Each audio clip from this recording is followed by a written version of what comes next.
Bonjour tout le monde Salut à tous et à toutes. et bienvenue dans ce nouvel épisode de Double Focale. Alors aujourd'hui, nous nous attaquons à l'un des films les plus attendus de ces dernières années, l'Odyssée, réalisé par Christopher Nolan. Après s'être aventuré dans la science-fiction, le film de guerre, le thriller ou encore le biopic, Nolan adapte cette fois l'un des récits fondateurs de la littérature, le voyage d'Ulysse entre mythologie, aventure et quête de retour. Est-ce que le réalisateur réussit à donner une nouvelle dimension à cette épopée vieille de près de 3000 ans? Le spectacle est-il à la hauteur des attentes? Et surtout, où se situe ce film dans la filmographie de Christopher Nolan? C'est ce qu'on va découvrir ensemble. Donc installez-vous confortablement et bonne écoute. Et donc du coup, on va rentrer dans le vif du sujet. Donc c'est un film qui était sans doute l'un des films les plus attendus de l'année. Et là, les premiers retours, c'est les gens adorent chef-d'œuvre, soit ils détestent ou ils trouvent ça nul. Et donc du coup, c'est un film très polarisant qui Ouais, divise qui beaucoup. divise beaucoup. Même si quand même dans la presse française, il est très très bien noté et il semble faire quasiment unanimité. Comme souvent chez Nolan, même si Tenet, ça avait été un peu plus compliqué pour lui avec les critiques. Et du coup, voilà. Alors on va donner notre avis, mais évidemment, c'est juste un avis parmi d'autres. On invite les gens à se faire leur propre avis en allant voir le film. Mhm. Donc, on va donner un avis rapide avant de spoiler ou de faire le synopsis. Donc, toi, qu'est-ce que tu en as pensé en sortant du film? Un avis rapide. Ouais, alors un avis rapide, finalement assez mitigé, un peu déçu. C'est un film qui est très très bien réalisé. On sent évidemment une maîtrise de Nolan qui est quand même un grand réalisateur avec un casting également 5 étoiles. Néanmoins, il m'a quand même manqué une chose importante, c'est un peu l'émotion. J'ai trouvé ce film finalement assez froid et ça m'a un peu déçue. Ok. Et Bah, toi? pour ma part, alors Nolan, j'y vais toujours avec appréhension, mais toujours avec curiosité. Je suis pas un féru de Nolan, donc pour la secte des Nolaniens, on me tombait dessus, mais je considère pas que ce soit un réalisateur si important que ça, alors qu'il est porté au nu partout, il a carte blanche, c'est un peu le roi d'Hollywood. Mais pour celui-là, en tout cas, avec les bandes annonces, tout ça, et le projet, que je suis depuis le début avec les tournages, etc., qui était un peu secret, mais on voyait un peu des images volées. J'étais vraiment très curieux, je me disais, ah, peut-être ça va être différent de ces autres films, il va peut-être avoir une manière de réaliser différente. Et donc, du coup, je partais avec les meilleures volontés du monde, et je me disais, bon, bah, cette fois-ci, voilà, ça sera Nolan qui va peut-être m'emporter à fond. Et force est de reconnaître que c'est pas pour aller à l'encontre des autres, etc., mais que c'était l'encéphalogramme plat pour moi en termes de ressenti pendant une Hmm. énorme partie du film. Et j'ai été réveillé par la fin, on va pas spoiler tout de suite, Hmm. où là d'un coup je me suis dit, ah ben enfin, enfin ça me Enfin, galvanise un quelques-uns, petit peu, ouais. quoi. Hmm. Et du coup je me suis dit, mais c'est incroyable que ce réalisateur soit autant acclamé en fait, et que j'ai du mal, je me sens complètement en décalage avec les retours positifs en tout cas sur le film. Je trouve que c'est un bon film, tu vois, mais fait par un bon réalisateur parmi d'autres bons réalisateurs. Mais en fait, il y a tellement de réalisateurs que je trouve plus brillants que lui Hmm. et que je comprends pas pourquoi, par exemple, Furiosa, je trouve que ça éclate l'Odyssée pour ce qui est la représentation de la mythologie, etc., dans le mythe, dans les images Hmm. iconiques. Il y a des centaines de captures d'écran que tu pourrais faire tout le long du film pour représenter une mythologie comme ça avec Furiosa. Et dans l'Odyssée, là, je retiens aucun plan qui m'ont marqué, Hmm. défoncer la rétine, un truc comme ça. Et en plus, on l'a pas vu en IMAX 70 mm, donc c'est-à-dire Ouais, pas dans la salle de à Montpellier. Montpellier ou à Hmm. Bruxelles. Du coup, mais on l'a vu du coup quand même dans une salle ciné en IMAX classique. Donc il y a quand même le ratio d'image qui était quand même Hmm. très grand. Et donc on était quand même dans les meilleurs, enfin Dans des très bonnes dans des très bonnes conditions pour le voir, conditions. hein. Donc on n'avait pas le côté cinémascope qui coupait l'écran en haut et en bas. On devait l'avoir en 1,90 je pense, là où on l'a en 1,43 quand on le voit du coup dans les vraies salles IMAX 70 mm. Et le film était très bien. Franchement, le but, c'est pas de toute façon, on s'en fout de la vie et ça compte pas. On est juste là pour donner, pour discuter. Parce que, Oui, voilà. pour partager. Mais, mais c'est vrai qu'à chaque fois, il y a un truc qui m'échappe avec Nolan, c'est que son écriture, je la trouve ultra compliquée, etc. Et pour pas grand chose, et je comprends pas pourquoi il y a. Enfin bref, là, c'est plus un avis rapide, Oui, j'ai c'est trop ça. développé. Donc voilà, donc on va peut-être avoir du débat parce que je pense que tu as quand même plus apprécié que moi. Mais voilà, Oui, en voilà. tout cas, on va rentrer dans le détail Et oui, on va faire un épisode, je pense, assez dense. Alors, tu veux Synopsis rapide, on va dire que un synopsis très c'est le rapide, classique. puisque, voilà, donc l'Odyssée, ça raconte l'épopée mythique tournée à travers le monde qui suit le retour d'Ulysse vers son royaume, donc Ithaque. Et pour la première fois, donc la saga fondatrice d'Homère est portée sur les écrans de manière spectaculaire. Bon, ça c'est le synopsis qui était sur Allociné. Ça raconte pas trop l'histoire, mais en gros pour faire rapide, ça raconte à la suite du siège de Troie.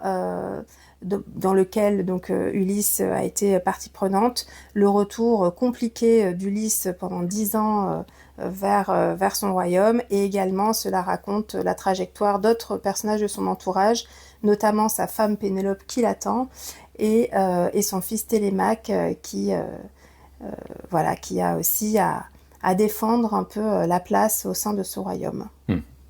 Oui, c'est ça. De toute façon, c'est un livre qu'on a lu à l'école. Résumé que le synopsis d'Allociné, je crois. Oui, au final.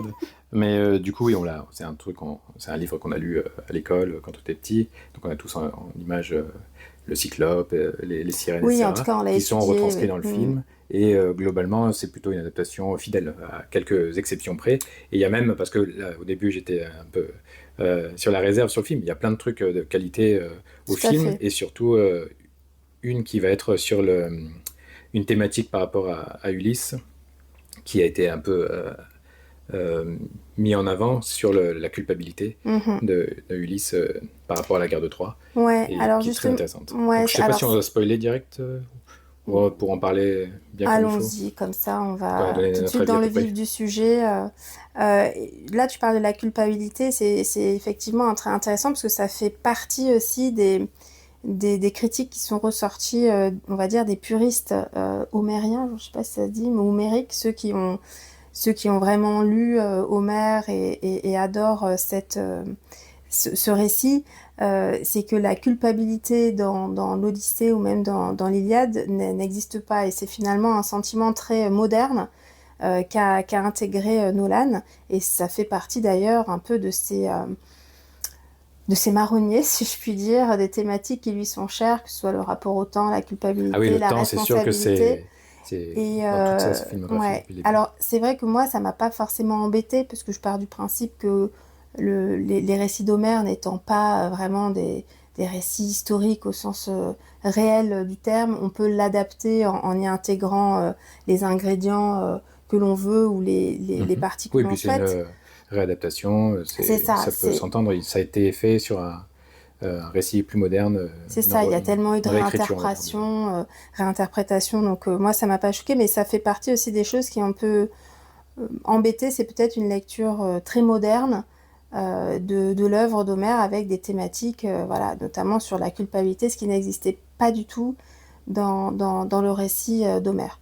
Voilà. Toi, c'est plutôt quelque chose qui t'a intéressé, ça ?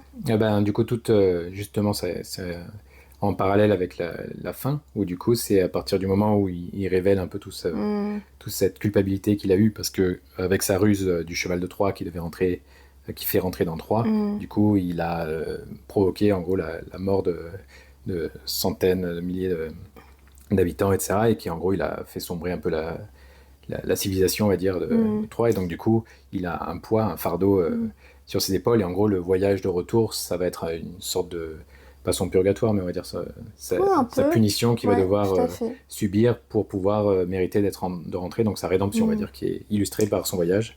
Et à la fin, je trouve que c'est là où il y a tout qui se met en branle et qui se met bien en place pour te montrer tout ce poids sur lui, et qu'il est enfin rentré, mais qu'il doit encore affronter tous les prétendants de Pénélope. Et là, je trouve que là, ça marchait vraiment bien, qu'il y avait... même le siège de Troie était plutôt bien filmé, etc.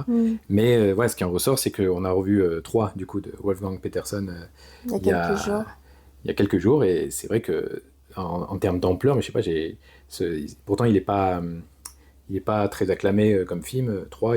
Pour certains il est culte, mais pour beaucoup il est un peu moqué, c'est genre un peu pas très au sérieux, et au final on a eu beaucoup plus d'émotions, de ressentis, etc. avec les personnages, on vibrait avec eux, et je pense qu'il est vraiment sous-coté, sous-estimé, et qu'il mériterait d'être revu. On a vu la version longue, qui au final est ultra violente. Ouais. Il y a des gerbes de sang de partout. Il y a le siège de Troie, c'est Le siège de Troie est terrible. à côté de celui de oui. Nolan, mais il n'y a rien à voir. Ouais, les bébés sont balancés oui. dans le vide. Mais on voit il les y a... femmes se faire quasiment oui. agresser sexuellement. c'est, il est terrible, le siège. C'est la version longue de Troie, si vous l'avez jamais vue, parce que je pense que c'est pas la version qui était le plus vue par les gens. C'est beaucoup plus cru, on va dire. Et tu ressens beaucoup... Il y a moins de concessions, ouais, tout à fait. Même tous les personnages en étaient... C'est peut-être pour ça aussi qu'il avait peut-être pas bien marché à l'époque, c'est que ça a les codes du blockbuster, en même temps ça a pas du tout les codes parce qu'il est vraiment sans concession, j'ai trouvé et vraiment le sac de Troie il est mais oui, et puis même on dit oui, Nolan du coup il a fait quasiment sans numérique, etc. Alors déjà c'est assez faux pour beaucoup de choses, il y a du numérique de partout, que ce soit pour le Cyclope, pour que ce soit pour la taille des guerriers, enfin pour un tas de choses, mais c'est vrai que globalement il a fait quand même en dur, il s'est baladé dans plein de pays, et on sent quand même le côté palpable, plus que dans beaucoup de blockbusters. Mais il y a quand même du numérique par-ci par-là, mais admettons, il a pas voulu faire ça, il est l'école un peu à l'ancienne, où il veut pas, il fait en pellicule, tout ça. Mais dans 3, il y a la 3D partout. Le film est sorti en début des années 2000, ça se ressent pas. Et bon, même si tu vois par moments des trucs par-ci par-là, bah, au final... ça a une ampleur, quand tu vois la ville de Troie, elle foisonne, elle est colorée, elle te montre une opulence, un truc comme ça, alors que là, il y a presque un côté, j'allais dire brutaliste, mais un côté presque desséché, presque dévitalisé. On n'a pas du tout l'ampleur de Troie, même le royaume d'Ithaque, bon, encore que le royaume d'Ithaque il soit sinistre, ça pourrait se comprendre, c'est l'absence de Ulysse, etc. Ouais. Mais il y a toujours ce refus de s'abandonner à l'extraordinaire ou avec Nolan, et qui reste toujours dans son côté très désaturé, très clinique, très, très froid, et qui infiltre à l'émotion. Et c'est assez terne au niveau des couleurs, sauf éventuellement sur l'île de Calypso, où c'est le seul moment où il y a plus de lumière. Et encore, ça reste une lumière qui n'est pas non plus hyper saturée. Mais je me dis, aller autant se balader partout dans le monde et avoir finalement beaucoup de gris, c'est très gris. C'est très vite, surtout la plage de Calypso, avec Charlize Theron en plus qui est habillée avec un filet par exemple, de pêche. oui, et puis après elle a une sorte de voilage avec plein de motifs dessus, mais qui sont très stylisés. Ça on dirait presque on reproche souvent ça à Dune, justement avec Zendaya dans le désert, etc., comme si c'était des pubs de parfum. Alors que je trouve que ça pas nécessairement d'accord avec ça, mais alors là, pour le coup, là, t'as vraiment l'impression de voir presque un spot de Charlize Theron qui est habillée par des couturiers, et c'est dans un espace un peu mental où genre, on se dit, mais c'est quoi cet endroit? C'est juste une île plage où il y a rien d'autre. C'est toujours très abstrait, presque on dirait de l'art contemporain, ou presque une représentation ultra moderne en fait du mythe.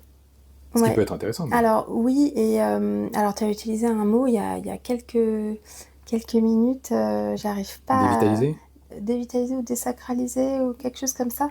Ce qui m'a étonnée aussi dans le film, c'est que hormis Athéna, qui est une divinité et qui est quand même représentée sous des traits humains dans lesquels on ne voit même pas ses attributs divins. Bon, alors il y a une sorcière et il y a aussi Calypso qui est une nymphe, mais qui est jouée par Samantha Norton, voilà, ça c'est une scène marquante, on pourra en reparler. On voit finalement assez peu de divinité. Je me suis aussi posé la question, pourquoi aller finalement mettre aussi peu de mythologique dans quand même un récit mythologique. C'est soit tu l'enlèves carrément, soit tu joues à fond, mais j'ai trouvé un côté très rationnel, tu vois. Ça m'a moins choqué, peut-être parce que je m'y attendais avec Nolan, et que je me dis, déjà le fait qu'il ait mis un cyclope dans son film, c'est déjà énorme, tu vois, pour lui. Ça le change complètement de registre, et d'avoir mis un côté horrifique aussi. J'allais dire, dans l'Iliade non plus, c'était pas représenté comme ça, mais en vrai, il y a moins de représentation des dieux dans 3. Il y a peut-être juste la mère de Achille, je suis pas sûr qu'elle soit un peu divine, je sais pas au début. Oui, la mère d'Achille, elle est divine. Tu veux dire dans le film 3 ? Oui, même dans 3, finalement, ils sont représentés de manière très anthropomorphique. Enfin, ils sont pas à hauteur d'homme, quoi. Oui, mais oui, je suis d'accord avec toi, mais du coup, comme dans l'Odyssée, tu as quand même beaucoup de péripéties avec des créatures, tu pourrais te dire, dans la manière aussi dont il se sort de certaines situations, il aurait peut-être pu faire appel aux divinités. J'ai trouvé j'ai trouvé ça peut-être un peu trop Ça, rationnel. c'est si Zack Snyder l'avait fait, là, il se serait lâché. Je pense qu'il aurait fait des dieux Non, dans les nuages, etc., qui mais descendraient. Enfin, sans aller jusque là, ça aurait mais pu c'est toujours être un difficile de côté représenter vaporeux, les ça dieux sans aurait que ça pu ait l'air être... kitsch. Ouais. Soit tu y vas à fond dans un côté très pulp, justement à la Zack Snyder, soit tu y Mm. vas de manière un peu abstraite comme ça. Avec Zendaya, bon, ouais, ça m'a pas Mm. choqué, mais par contre, oui, sur la scène de Circe, tu as raison, là, c'est l'une des rares fois où Nolan s'est accordé le droit de partir dans un peu du body horror, mais même, Ouais, tu vois, je te parlais d'Evil Dead la dernière fois dans le podcast, ouais, bah, ouais. c'est typiquement un truc presque à la Sam Raimi, presque d'avoir ce côté Ouais. déformation des corps et d'avoir un côté presque marionnette. Il te dit, ah, Nolan, on ne l'aurait pas vu dans ça. J'aurais tout à fait imaginé une scène comme ça, faite par Mm. Sam Raimi. Et c'est C'est- étonnant que là, du coup, bah, il ait fait ça, quoi. cette scène fait partie des scènes extrêmement réussies, j'ai trouvé. Alors déjà, Samantha Norton, elle est vraiment excellente et je trouve qu'elle a vraiment la tête d'une sorcière. Alors c'est méchant, mais en tout Elle jouait cas, dans plein de films. Elle a fait, si je me trompe pas, elle jouait dans Minority Report. Elle jouait l'une des précogs, du coup, qui arrivait à anticiper les rêves. Et elle a toujours été choisie pour jouer des rôles ouais. un peu atypiques comme ça. Mais tu vois, c'est une scène super marquante où la manière dont elle façonne la tête des hommes pour qu'ils deviennent des cochons, j'ai trouvé ça génial. Néanmoins, ce que je trouve Samantha dommage, Morton. Ouais. Morton, ouais. Ce que je trouve dommage, c'est à chaque fois que Ulysse, euh, en fait, on enchaîne les péripéties. On dirait plus un film d'action où finalement, on ressent pas les 10 ans. Il enchaîne les péripéties. Alors la scène avec les grands géants chevaliers, là, je trouvais qu'elle servait à Ah, la rien. scène avec le gosse qui se Ah retourne. oui, non Ça, mais... c'était presque Et, nanardesque. Et tu vois, je suis étonné que les gens, ils laissent passer ça. Genre, je veux et, dire, la scène, tu regardes ça, mais tu as les yeux qui se lèvent au ciel et en tellement fait, c'est chaque ridicule, quoi. péripétie dure entre 3 et 5 minutes. Oui, même les sirènes, il y avait tellement moyen Ouais, de filmer ça plus longtemps. ouais. Et encore une fois, par exemple, bon, je vais terminer avec Samantha Morton et après on reviendra sur les sirènes, mais tu vois, je me dis, c'est quand même une sorcière, elle est quand même puissante.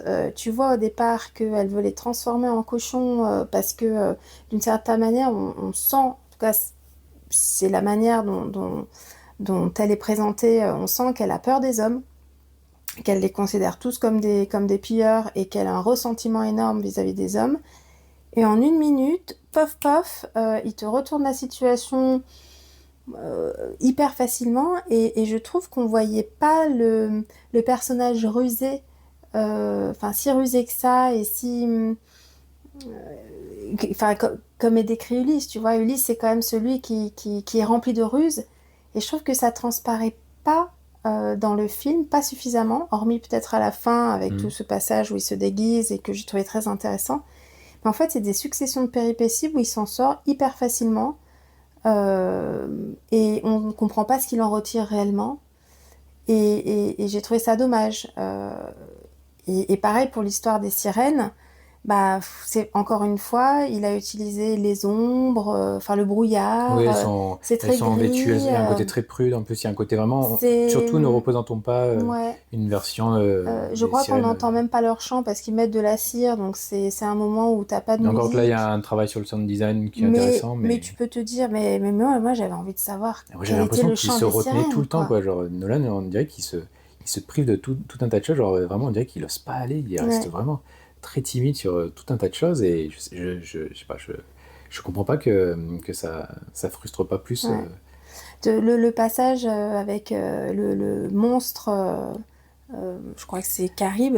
Oui, on voit des sortes de pattes euh, qui. du- ok, Puis c'est il y a précipité après quatre l'espèce de compatriotes, siphon. il y a quatre compatriotes qui se font manger, mais t'en restes là. Oui, on n'est pas attaché à eux, on s'en fiche. Voilà, il a vraiment manqué, je trouve, le côté émotionnel, même si Pénélope, je trouve qu'elle est magnifique dedans et tu t'attaches quand même un peu à elle. Évidemment, tu t'attaches à Ulysse et à sa représentation de Matt Damon. Même Tom Holland, je trouve que tu t'y attaches un peu et tu vois presque qu'il évolue. Il commence un peu jeune garçon, premier-né, et il termine en étant un homme. Et tu vois quand même son évolution à l'écran, donc c'est sympathique. Mais je sais pas, il m'a manqué. Pourtant, il fait presque 3 heures.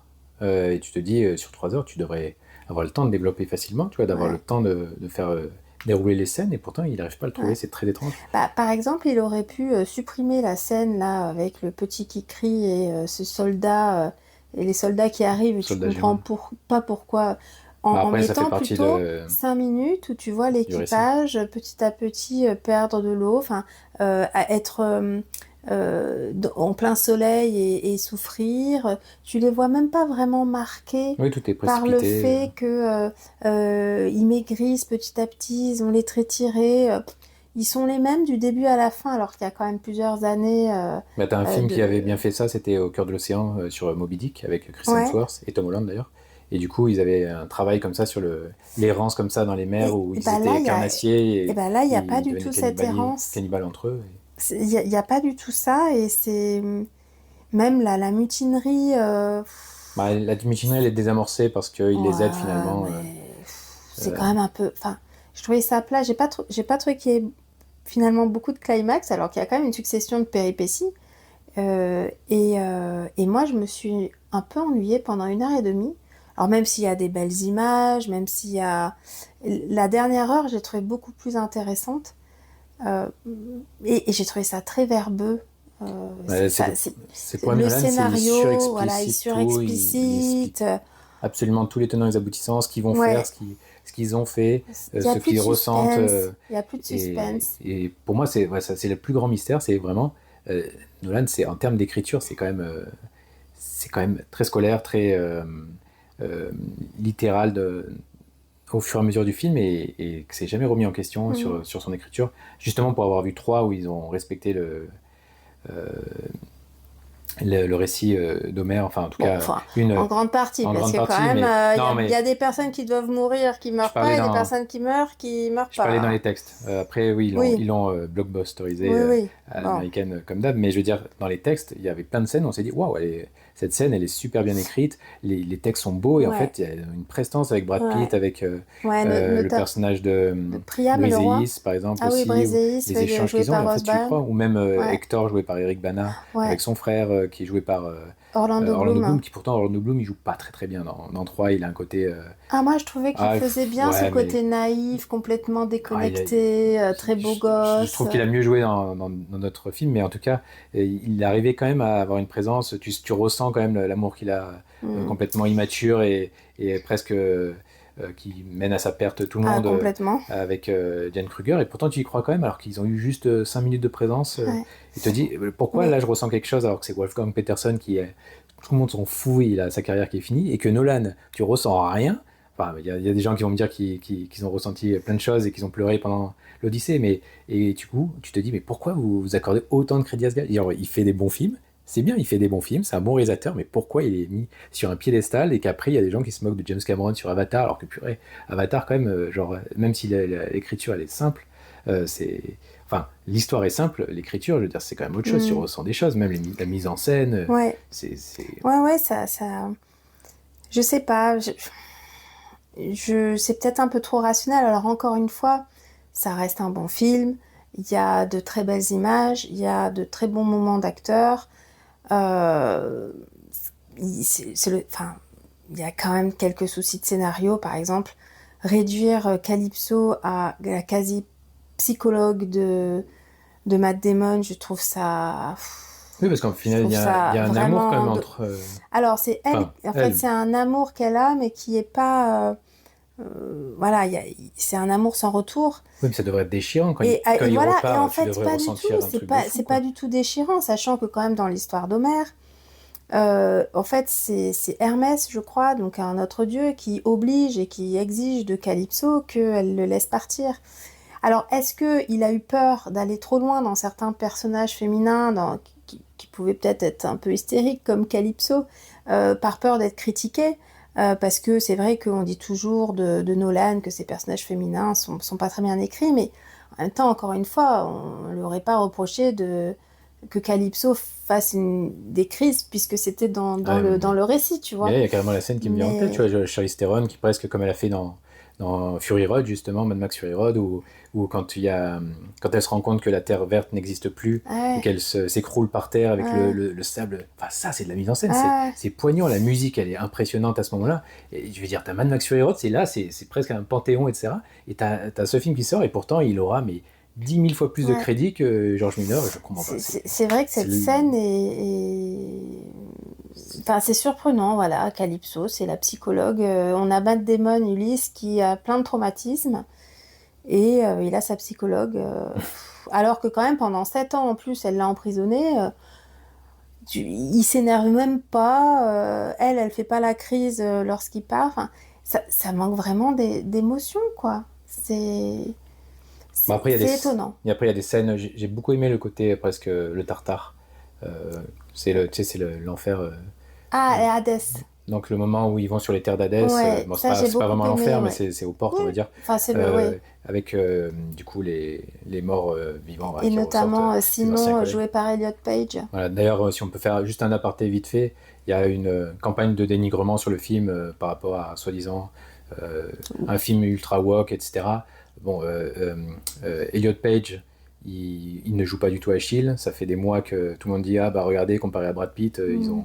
ils ont fait le strict opposé. Ça n'a Non, rien à il joue voir. Ah, Sinon. et Achille n'est même pas dans le film. Donc Ouais, il n'y a même pas de comparaison ouais. par rapport à Achille. Il n'est pas dans le Et film. pour le coup, je trouve il apporte une certaine fraîcheur, entre guillemets, parce que donc dans l'histoire, ça raconte donc un jeune garçon qui voulait absolument, et donc qui a troqué sa place avec l'antagoniste pour Mhm. pouvoir partir. Donc quand il part, c'est un petit garçon, et donc tu le vois 10 ans après sous les traits d'Elliot Page, et il y a une forme de candeur presque, comme si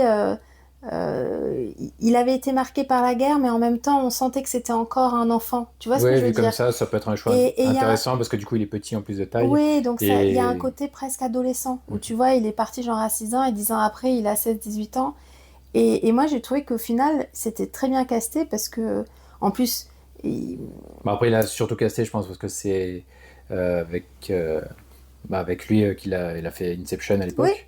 Donc ouais, en gros, il fait oui, revenir c'est un acteur qui a avec l'habitude. qui il a travaillé, et puis Mais il joue très bien dedans, mais je trouve que ça, franchement, pour le coup, je me demandais quel rôle il allait Mhm. jouer, et je trouve que avec le rôle qu'on lui a donné, il y a à la fois euh, j'allais dire le mot virilité, il y a un petit peu de vérité, mais en même temps beaucoup de douceur. Enfin, je sais pas comment te dire. Et je trouve que oui, il est très bien casté pour en ce tout rôle. cas, y a rien de scandaleux.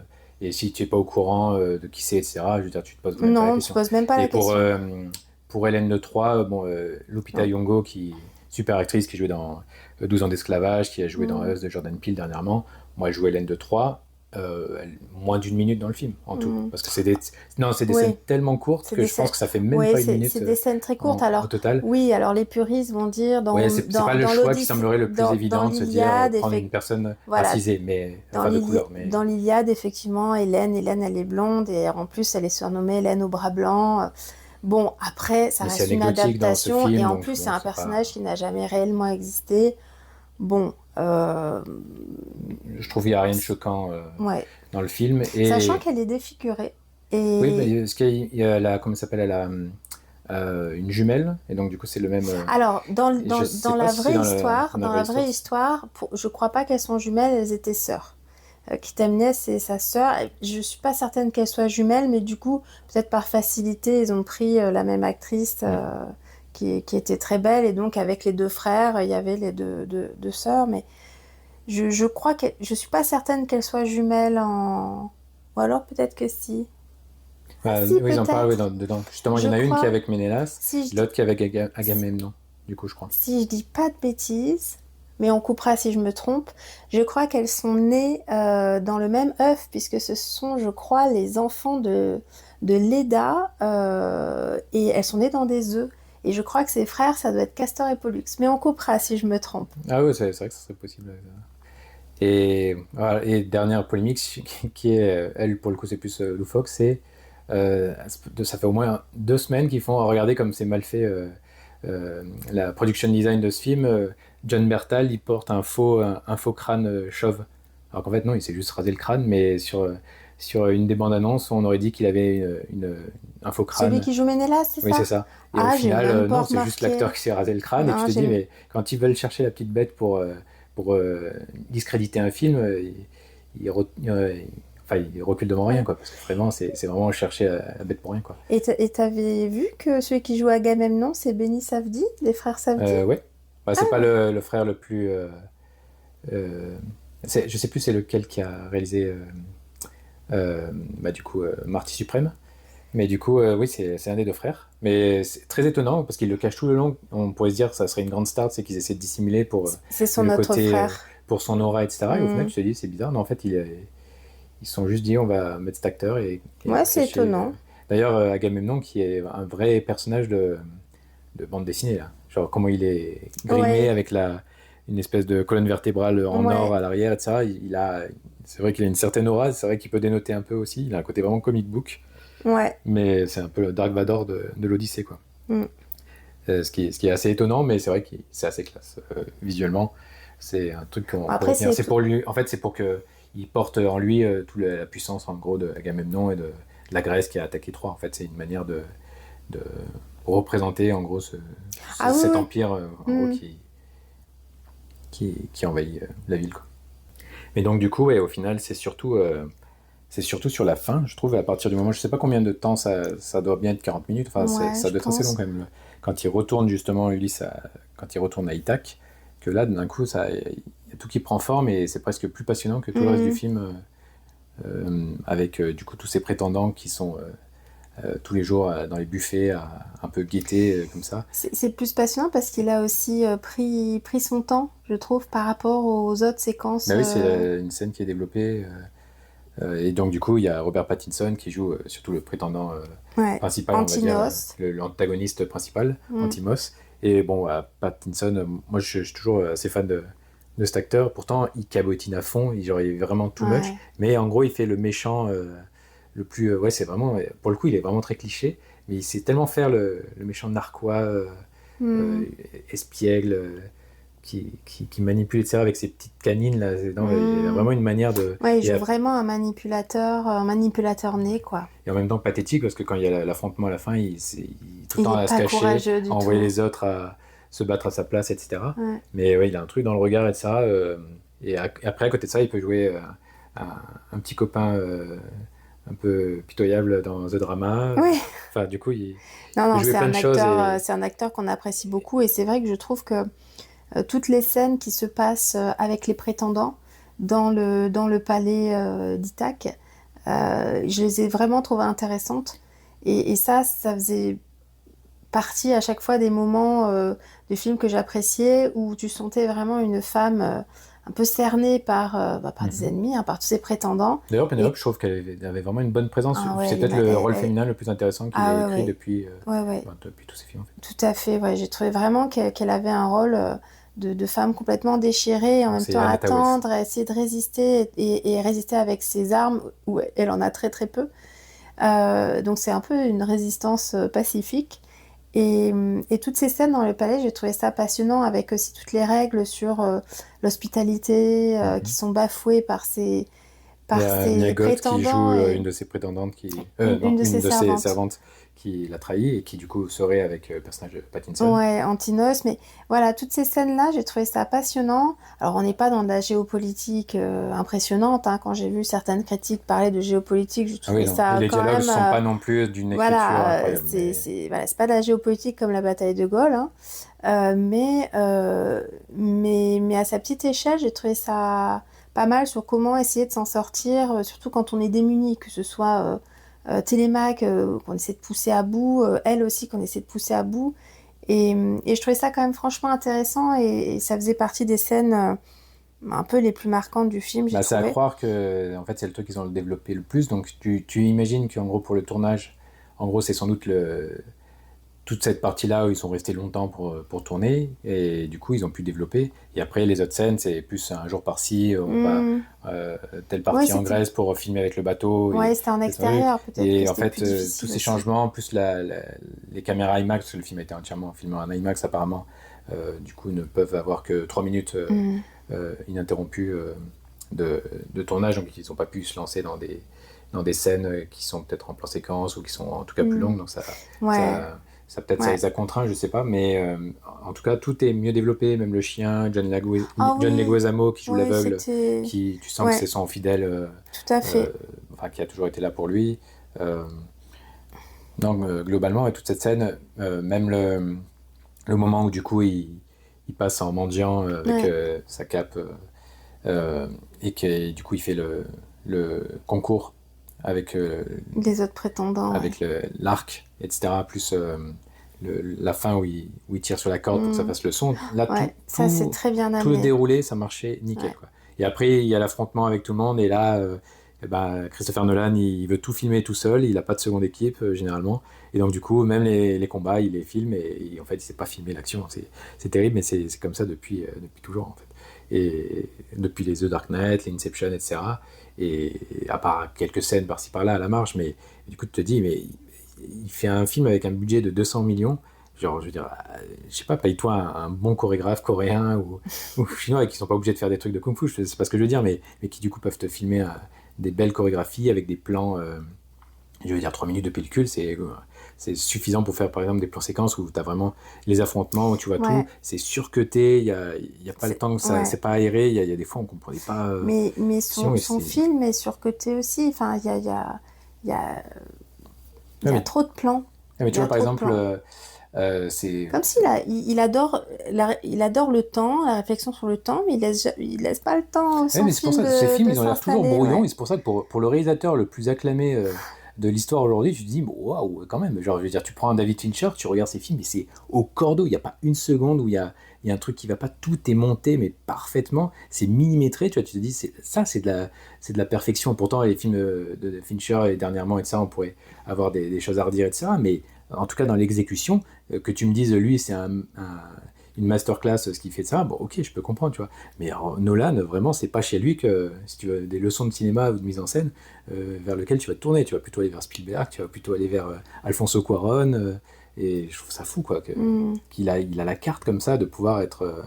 c'est parce qu'il a, je sais pas, il arrive à rameuter des gens qui vont peut-être pas souvent au cinéma, plus des cinéphiles avertis, qui iront quand même s'ils critiquent ou qu'ils n'aiment pas. Bon, non, mais en vrai, le film est très bien, mais je veux dire, c'est juste, il est mis sur un piédestal qui fait qu'on est peut-être plus dur parce que il est attendu comme voilà. Ouais, le film est très bien, mais en même temps,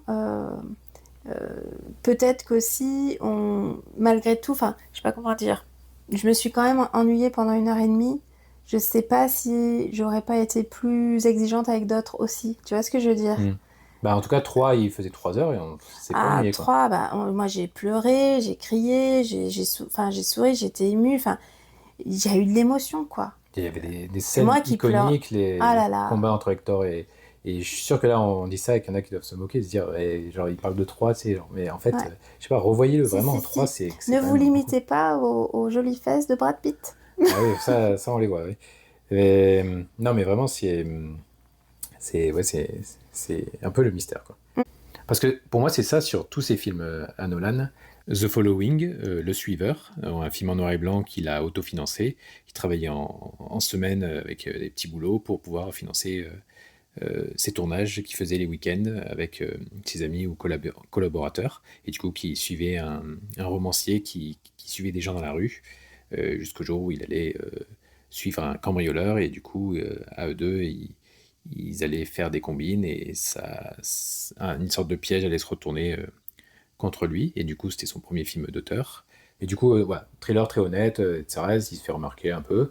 Il fait Memento. Memento, c'est filmé à rebours. C'est un personnage qui ne se souvient plus de son passé. Enfin, il a une amnésie immédiate. Et donc, du coup, il a des tatouages où il grave des trucs sur lui. Il prend des photos. Il fait tout un tas de choses pour se souvenir ce qui s'est passé. Il va essayer de résoudre un meurtre, je crois, comme ça. Et c'est à rebours. Pareil, ça fait longtemps que je n'ai pas vu. Mais voilà, il s'est fait remarquer. C'est thriller petit budget aussi. Et qui l'a fait rentrer dans la cour des grands, et après il a fait Batman Begins. Et là, avec Batman Begins, du coup, son premier blockbuster, sympa, bon, mais voilà, ça remet Batman dans l'époque. Il a fait Insomnia, qui était un thriller avec Al Pacino et comment il s'appelle Robin Williams, qui raconte un flic qui doit partir en Alaska pour trouver un serial killer en Alaska qui tue des gens. Et en fait, par inadvertance, il tue un de ses collègues un autre flic, et du coup, il va vouloir cacher ça, sauf que le tueur en série l'a vu faire ça, il va le faire chanter, ils vont avoir une relation un peu particulière, et Al Pacino, il va avoir du mal parce qu'il n'arrive pas à dormir, parce qu'ils sont dans la période de 6 mois de jour en Alaska, où quand il est minuit, c'est le plein soleil. Et rien que là, tu vois, dans ce thriller, c'est un des films les moins discutés de Nolan, et pourtant c'est un excellent thriller qui te fait vraiment ressentir tout le poids de Al Pacino, le fait qu'il n'arrive pas à dormir à cause de ses insomnies, et t'as tout un truc qui se développe, et tu vois, c'était une époque où pour moi il savait vraiment te capter, tu regardes Insomnia, t'es à fond avec Al Pacino, t'as pas envie qu'il se fasse choper, alors que pourtant c'est un peu un flic ripou qui est pas quelqu'un de très bon, et il arrivait à te créer des sentiments assez forts sur ça. Même son Batman Begins, au demeurant, il n'est pas forcément très bien filmé au niveau de l'action, mais il était quand même prenant au niveau de son personnage et son rapport avec Rachel, entre Bruce Wayne et puis après, du coup, il a fait The Dark Knight. The Dark Knight, il a mis à peu près tout le monde d'accord. The Dark Knight, en gros, il y a eu un avant et un après. À partir du moment où il a fait The Dark Knight, tout le monde s'est mis à se dire, ah ben, il faut faire des blockbusters matures avec plus sombre aussi, plus sombre, plus politique, plus sérieux, etc.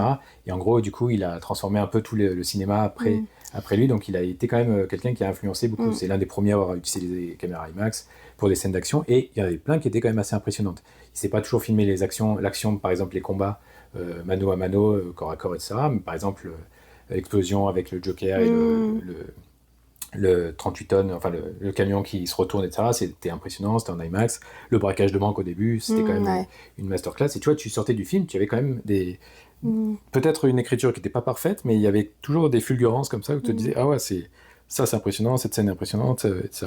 Le Prestige, c'était quand le Prestige, ça devait être là, ou peut-être avant. Enfin, c'est dans cette période-là. Et le Prestige, au demeurant, le Prestige, je trouve il fait un peu le jeu du petit malin, parce qu'en gros, tu peux vite comprendre de quoi il en retourne. Mais je trouve qu'il est ludique quand même, il est sympa, j'aime bien l'ambiance, et je trouve qu'on s'attache quand même bien à l'affrontement entre Christian Bale et donc il y a quand même du cœur, et je trouve qu'il y a...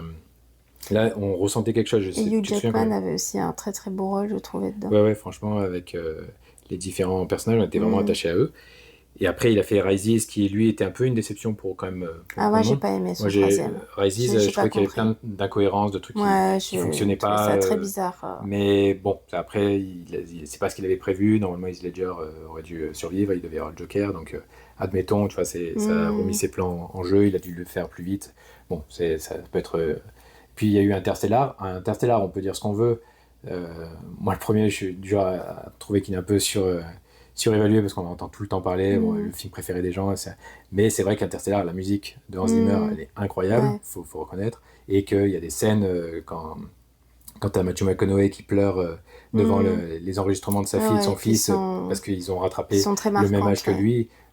Ça marche à fond quand on retrouve Matt Damon qui en pleure parce qu'il était abandonné sur une planète pendant des années, et que du coup après il est trahi, et que tu as ce passage où ils essaient de faire non, c'est pas l'hallucinage, mais d'essayer de se connecter, etc. Avec la musique que tu adores en plus. Incroyable, oui, vraiment. Et pourtant, Interstellar, c'est pas un film que je trouve... Enfin, je lui trouve plein de défauts. Je trouve qu'il y a des problèmes d'écriture énormes. Le fils qui est complètement mis de côté, comme si en fait c'était important pour lui que sa relation avec la fille. Tu dis, dans ce cas-là, mets pas le fils, tu vois, dans l'histoire. Comme ça, tu épures ton film. Il n'y a pas besoin d'alourdir comme ça. Et il y a plein de trucs à reprocher, mais tu vois, c'est... Et du cœur. Et après, il y a eu Dunkerque. Et t'as loupé Inception. Ah oui, Inception. Inception. Moi, j'ai adoré Inception. J'avais trouvé ça compliqué, mais j'avais adoré. Ouais, c'est sûr qu'il est ultra original, etc. Il a une représentation des rêves bien à lui, particulière. J'ai plein de problèmes avec le film. Après, maintenant, c'est vrai que c'est un film culte, et avec la toupie, etc. Et c'est vrai qu'il a quand même marqué le cinéma. Après, je l'avais revu, il m'avait pas fait autant d'effets, mais bon, faut reconnaître que c'était original. Ouais, Dunkirk m'avait beaucoup déçu. C'était... pour le coup, il y a un film avec John McAvoy qui doit rentrer de la guerre, et Reviens-moi, je crois, peut-être tu connais. Je crois qu'il y a Keira Knightley aussi. Et du coup, t'as une scène comme ça de la plage de Dunkerque, dans ce film avec John McAvoy qui se balade, et tu vois, ça fourmille de détails de partout, c'est en plan séquence, tu vois toute l'horreur de la guerre, de cette pause où ils sont tous là à attendre, etc. Et tu dis, c'est incroyable la réal. Et puis Dunkerque de Nolan, c'est des plages épurées, il y a juste les soldats en rang, encore une fois, c'est ultra clinique, et c'est ultra froid. Bon, ça pourrait aller avec le film de guerre, mais il faut qu'il fasse compliqué, donc il se met à faire une narration avec 3 temporalités, mais on la Ouais, ça, ressent il pas. adore, hein, les Oui, mais doubles, si ça triples marchait, mais tu vois, par exemple, temporalités. il y a une temporalité, c'est une semaine avec les soldats sur la plage. Bah, tu ressens pas du tout quand tu regardes le film une semaine avec les soldats. Tu ressens Mm. 24 heures à tout casser. Tu dis, bah, du coup, déjà, rien que ça marche pas. Comme Genre, de base, on l'Odyssée, devrait se hein. dire, Comme l'Odyssée, on dirait que ah oui, bah, pour le coup, ça c'est sûr qu'on dirait expédie pas en qu'il une s'est semaine. passé 10 ans, quoi. Ouais. Mais bon, du coup, rien que ça, tu vois, déjà, dans un cas, je me dis, mais ça fonctionne pas, tu vois. Genre, mais bon, admettons. Après, il y a eu Tenet. Tenet, pareil, le concept super. Il y a toujours des bons concepts, Nolan. C'est Tu l'as pas vu Tenet pour le coup, Mm. mais du coup c'est un peu un James Bond, un film d'espionnage on va dire, mais avec un antagoniste qui veut mettre à rebours le temps, et du coup les choses vont à l'envers, donc du coup Mm. quand ils ne tirent pas, ils reçoivent une balle qui rentre dans le flingue, enfin, c'est des trucs très compliqués, mais en Ouais. fait il fait plein de scènes à la fin, enfin, non je vais pas trop te raconter, mais il y a des scènes de bataille, etc. Mais c'est tellement abstrait qu'en fait tu comprends pas l'action. C'est pas que tu comprends pas le film, il y a plein de gens qui ont dit on comprend rien à Tenet, mais Tenet c'est ultra simple, c'est ultra lisible, il y a pas plus simple en termes d'histoire, tu vois, c'est ultra simple, mais c'est juste la manière de le faire, de le mettre en scène, qui est complètement bordélique, avec sa gestion du temps, qui fait que ton cerveau il n'arrive pas à analyser ce qu'il voit parce que c'est trop abstrait, et du coup il avait beaucoup, je pense, déçu quand même pas mal de monde, parce que là il était peut-être allé trop loin avec Mm. ses concepts, et les gens l'avaient peut-être moins suivi, mais c'était le film qui était censé sauver les salles après le Covid. Bon, c'était une autre époque, du coup, Mm. où le cinéma était annoncé comme mort et enterré. Et au final, aujourd'hui, il se porte quand même bon, difficilement, mais il a quand même des entrées. Mm. Il n'y a jamais eu autant de films qui dépassent le milliard au box-office, donc c'est que ça marche quand même bien. Et dernièrement, oui, il y avait Oppenheimer. J'en ai peut-être oublié un dans l'eau, mais... Ouais. Et Oppenheimer, tu te dis, mais pourquoi faire aussi compliqué? Genre, tout le troisième acte avec le procès, mais à quel moment? Ouais, mm. Je sais pas à quel moment c'était si passionnant d'avoir Robert Downey Jr. qui jouait Lévi-Strauss, je crois, qui voulait à tout prix se venger de Oppenheimer parce qu'il s'est senti vexé qu'il ne partage pas avec lui ce que lui avait dit Ouais, Einstein. j'avais Et trouvé ça pareil un peu. que je filme en noir et blanc, et que cette partie-là, c'est le point de vue objectif de l'histoire, et celle-là, c'est la partie subjective de l'histoire. Et puis surtout, on n'utilise pas d'effets spéciaux, donc du coup, on fait une explosion nucléaire, donc on fait une explosion qu'on filme, mais comme on peut pas avoir un champignon atomique, vu qu'on fait pas des effets spéciaux, bah, du coup, on va juste zoomer dans le champignon nucléaire pour avoir juste le feu, tu vois. Et du coup, l'explosion nucléaire, mais elle a aucune ampleur, et tu te dis, mais bah, c'est pas grave, vas-y, fais un champignon atomique en 3D, essayer de faire un truc esthétique, c'est pas grave, on t'en voudra pas. Je veux dire, David Lynch, il a fait dans sa série Twin Peaks, c'est une scène incroyable, une des plus grandes scènes de représentation d'un champignon nucléaire, et qui te met des frissons, et qui Mm. te met les poils tellement que c'est incroyable. Et ben non, il se refuse à des trucs des fois, que tu sais pas par principe euh, pourquoi, tu sais pas. Mm. Et donc là, on en revient du coup à l'Odyssée, qui du coup bah, laisse un peu perplexe sur le fait que ouais, pendant une bonne partie, on avait l'encéphalogramme plat avant d'être un peu réveillé Mm. par la fin. Ouais. Toi, la musique t'a marqué, toi. Moi, elle m'a Ah, moi, pas j'ai. marqué du tout, j'ai retenu aucun thème. Ah, alors, j'arriverai pas à retenir un thème, mais par contre, pour le coup, j'ai trouvé que la musique était assez présente. Elle était. Euh, elle accompagnait bien l'image. Donc, moi, j'ai bien aimé la musique. Euh, voilà. Ouais, mais tu vois, dans Oppenheimer, la musique, elle est incroyable. Tu vois, Ah, bah, je m'en souviens je pas veux du dire, tout, je suis par contre. critique sur Nolan, mais il y a quand même des choses, tu vois, genre la musique de Oppenheimer, l'écoutes à part, elle te donne des Mm. frissons.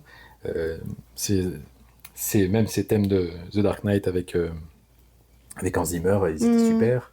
La musique d'Insomnia, elle est géniale. Même dans Dunkerque, il y avait un bruit de chrono par rapport au Mm. temps qui passe, et que c'est une urgence, etc. Donc ça a toujours été marquant, et là, j'avoue que je ne retiens rien. J'essaierai de l'écouter à part pour voir si ça me ramène quelque chose. Mais ouais, je sais pas.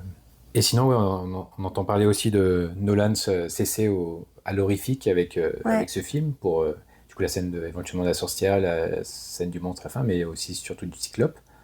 Bon, oui, c'est horrifique si on regarde jamais de film d'horreur, quoi, parce que vraiment, j'ai pas eu d'effroi. Et encore une fois, j'imagine un Alfonso Cuarón qui te fait la même scène dans ses caves avec Hmm. Emmanuel Lubezki à la photographie, qui te ferait un truc en plan séquence où tu verrais les personnages qui doivent déambuler ou même qui Oui, s'accrocheraient alors ce qui est au mouton comme dans le truc oui, original. ce qui est sûr, c'est que on s'attendait peut-être pas que Nolan aille dans jusque-là. C'est vrai que moi-même j'ai été surprise de voir le cyclope qui commençait à manger la tête avec le sang qui coulait Mais je sais pas si tu as vu une image de de sa tournage. bouche. C'est une Non? grosse marionnette Ah bon? en bois, enfin pas en bois, mais je veux dire qui est, qui est accrochée, mais presque comme un pantin avec des cordes, D'accord. Ah, etc. je savais Et pas. je pense qu'ils ont utilisé ça en base, et après ils ont mis du numérique dessus, Ouais. ou ils ont filmé peut-être un homme grimé comme ça, et Hmm. qu'ils ont mélangé, quoi. Donc, Mais non, enfin là, je te trouve peut-être un petit peu. Alors c'est sûr que t'es assez fan de films d'horreur. Je pense pas que ceux qui vont voir le film sont une majorité de personnes qui regardent des films d'horreur. Donc oui, je peux, je peux comprendre ça soit un peu saisissant. Et même moi, j'ai été un peu surprise qu'il aille ouais, aussi mais il loin. va trop vite, encore une fois. Je sais pas, ça arrive Oui, comme un cheveu sur la soupe. ouais. C'est genre, ah, on suit ce mouton, ah mince, on est enfermé, et tout de suite on trouve la solution. Mais presque, tu vois, une scène comme ça dans un autre Mais film, en fait, c'est ça. tu prends 20 minutes Ça pour manque, la faire. c'est ça, ça manque de. Il n'a pas assez étiré les péripéties, du coup, il en a mis peut-être trop, peut-être qu'il aurait pu y en avoir une ou deux en moins. Mais néanmoins, jouer plus sur la tension. Là, c'est vrai que on a un petit peu peur pour eux, mais ça dure pas bien longtemps. Si ça dure 2 minutes tout de plus, ils trouvent rapidement une solution, ils arrivent à sortir et ça y est, c'est plié. Mais en tout cas, je trouve que malgré tout, il a pas trop mal réussi à, à s'essayer à ce genre, J'ai voilà, un qui exemple sortait de l'ordinaire. qui me venait pas jusqu'à maintenant, je cherchais Peter Jackson, Seigneur des Anneaux, ou même Le Hobbit, des scènes avec des monstres colossaux, etc. Que ce Mmh, soit Smaug, le dragon dans Le Hobbit, ou bien le troll dans la Moria, dans Les mmh, Seigneurs des Anneaux, ou l'araignée dans Le Retour du Roi. Bah voilà, tu regardes ces films, tu regardes ces passages-là, ces scènes-là, mmh.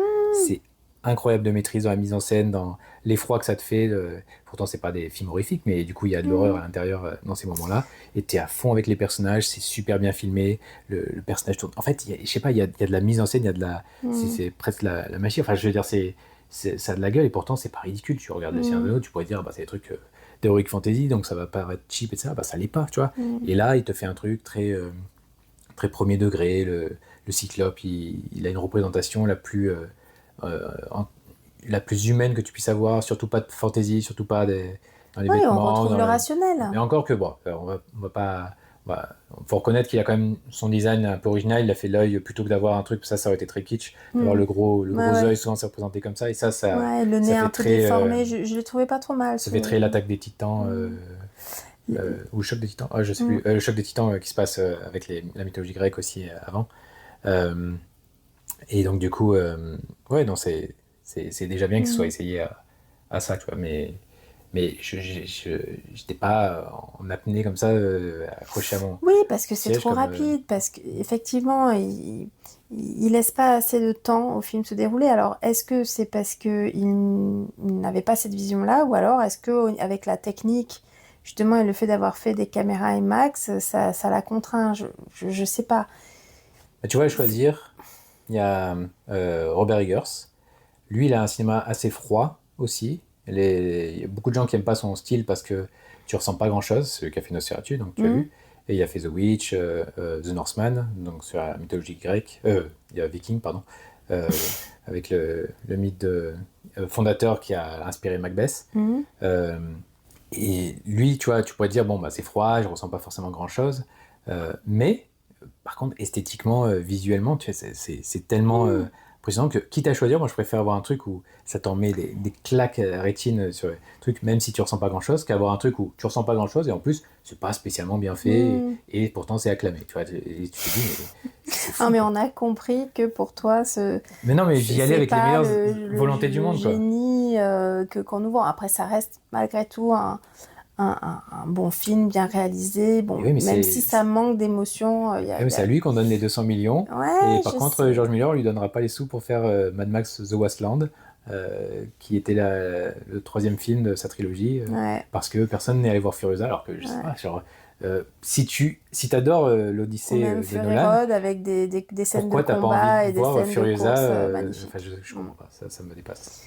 Après, c'est pas la même mythologie que l'Odyssée. Non, je suis d'accord, mais il faut aussi pouvoir rentrer dedans. Et si je t'avais pas connu, je pense que je serais pas rentrée dans oui, mais ce que je veux dire, c'est les que... George Miller. Mais bon, pour en venir au film, moi j'ai quand même bien aimé, même si j'ai préféré l'esthétique du cheval de Troie dans 3. Oui, il était beau ce cheval. Où je le trouvais dans 3 plus réaliste. artisanal et On a réaliste. l'impression que c'est un truc qui sont faits par des tout un tas de soldats qui ont... le cheval de Troie dans l'Odyssée est un peu trop parfait. Je sais pas, il a été fait dans une manufacture de chevaux de bois en grandeur nature. Enfin, genre, même ça, c'est déconnecté. Et puis surtout, mettons-le dans l'eau, histoire que la moitié se fasse noyer au fond. Ouais, mais c'est la marée qui est montée. Bah, tu pouvais mettre ton offrande 100 mètres de la plage pour éviter qu'il y ait des gens qui se noient dedans. Enfin, bref, en tout cas, moi j'ai bien aimé quand même cette scène où il montrait le fait qu'ils étaient entassés, le fait qu'ils...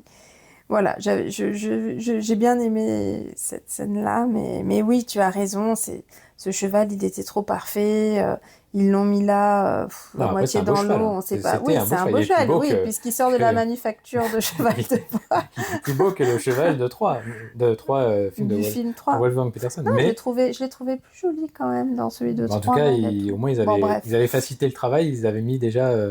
debout avec un système de peut-être c'est vrai. Faire avancer alors que là, mais bon. Mais par contre, oui, l'attaque en 3 et si on compare les deux, vu que c'est le seul truc qu'ils ont en commun finalement. Et le cheval. C'était quand même intéressante la mise en scène avec du coup Matt Damon qui sort du cheval et qui va vers la porte d'entrée de ça. Je trouvais quand même que ça marchait bien, surtout avec Agamemnon qui était derrière, avec tous ces soldats. Et apparemment, j'ai une anecdote, c'est ils ont pas prévenu Matt Damon et tous les acteurs qui devaient ouvrir la porte, qu'il y aurait les soldats derrière qui étaient déjà prêts. Bon, je sais pas si c'est juste pour le marketing, et que du coup ça les a impressionnés de voir toute cette armée rentrer d'un coup. Mais voilà, encore une fois... c'est vrai que ça c'était bien fichu avec cette... Mais encore une fois, tu te compares avec 3... Je veux dire, la ville, elle est bouillonnante, ça grouille de vie. Après, en même temps, 3 se focalise sur 3, donc... je pense que le parti pris était aussi qu'on s'attache à la vie là-bas. Tu vois quand même le royaume de Ménélas, tu vois le royaume de Agamemnon aussi. Oui, j'ai trouvé que Ménélas... tu vois, c'est des trucs à une époque, quand il est sorti 3, je pense il n'a pas forcément très bien fonctionné, peut-être un peu moqué, parce que c'était le truc à l'américaine, avec que des acteurs américains dedans. Et tu vois, c'est des films où aujourd'hui, à la revoyure, tu te dis, mais en fait, c'est 10 fois mieux que n'importe quel blockbuster qui sort aujourd'hui. Et tu te dis, en fait, on était trop sévère à une époque, et aujourd'hui, on n'est pas assez sévère avec d'autres. Ouais, peut-être. Enfin, sévère. Après, je veux dire, allez le voir. Moi, j'ai quand même passé un bon moment, tu vois. Je suis dur parce que je comprends pas l'hallucination collective autour de Christopher Nolan, mais au demeurant, tous ces films sont bons. Je suis pas en train de remettre en question que c'est pas un bon réalisateur. Évidemment que c'est un très bon réalisateur, mais il y a une espèce de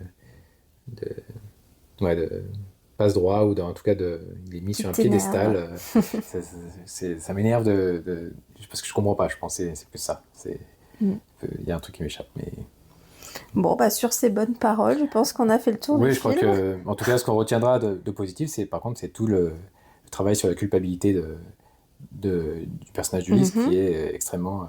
la honte, la culpabilité, le passage à la fin où il arrive à le dire tout est quand même très beau. Ça, oui, je l'avais pas vu venir, justement, que ça allait être mais ça m'a pas la fait thématique sur... Oui, par contre, mes yeux étaient secs. Vraiment ultra secs tout le temps. Il n'y a pas eu de moment... Pourtant, j'aurais voulu. Mais même pas de frisson ou quoi que ce soit, donc c'était... Mais bon, c'est personnel. Faites-vous votre propre avis. Vous nous direz en commentaire si vous trouvez qu'on a un cœur de pierre. Non, mais pour plein de gens, c'est un chef-d'œuvre, c'est un film parfait de ça, donc c'est que ça touche plein de gens, donc tant mieux. C'était notre avis. C'était notre avis. Bon, on se retrouve prochainement pour un nouveau film. À une prochaine. Allez, à bientôt. Salut.